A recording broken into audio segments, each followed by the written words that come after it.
చని పొలాలలో ప్రకృతి వ్యవసాయం శేషారావు గారి కృషి ఎంతో శ్రేష్టకరం. విషరహిత పంటలతో ఆరోగ్యం పంచుదాం, ఈ స్ఫూర్తిని నలుగురికి ఆదర్శంగా చూపుదాం. ప్రకృతి సేద్యమే మనకు.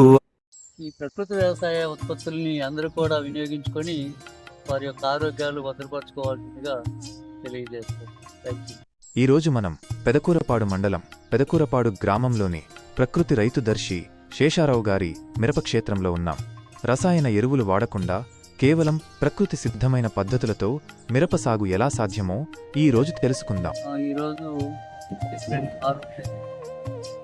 మరి మే నెలలో మొదలుపెట్టి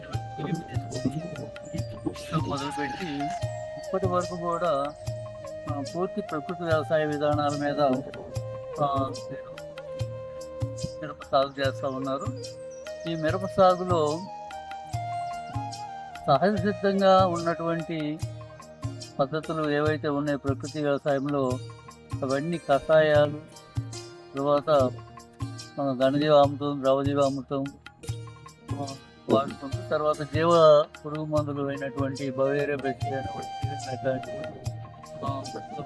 ఇటువంటివన్నీ వాడుకుంటూ చక్కగా రసాయనాలు వాటి నీటుగా మిరప సాగు చేస్తూ ఉన్నారు.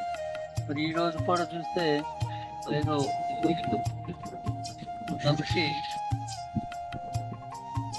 రైతు సోదరులందరూ కూడా మరి ప్రకృతి వ్యవసాయ పద్ధతులు ఏవైతే ఉన్నాయో అవన్నీ కూడా ఆచరించుకుంటూ మిరప సాగు చేస్తున్నట్లయితే తక్కువ ఖర్చుతోటి పంట సాగు చేయవచ్చని, మరి అట్లాగే ఆరోగ్యకరమైనటువంటి మిరప పత్తిని పొందవచ్చని, ఉన్నటువంటి దాంట్లో మేజర్గా ఖర్చు అయ్యేటటువంటి ఎక్కువగా రసాయన ఎరువులు, తర్వాత రసాయన ఎరువులు ఎక్కువ వాడగా పురుగు మందులు కూడా అదేవిధంగా ఎక్కువగా ఖర్చు అవుతా ఉన్నాయి. ఈ రెండు ఖర్చులు ఈ పొలంలో దాదాపుగా 10% కూడా ఉండదు. అందులో ఈ ప్రకృతి వ్యవసాయ ఉత్పత్తుల్ని అందరూ కూడా వినియోగించుకొని వారి యొక్క ఆరోగ్యాలు భద్రపరచుకోవాల్సిందిగా తెలియజేస్తారు.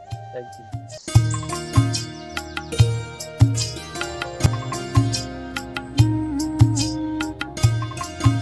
తక్కువ ఖర్చుతో కూడిన ప్రకృతి వ్యవసాయం రైతులకు ఎంతో మేలు చేస్తుంది.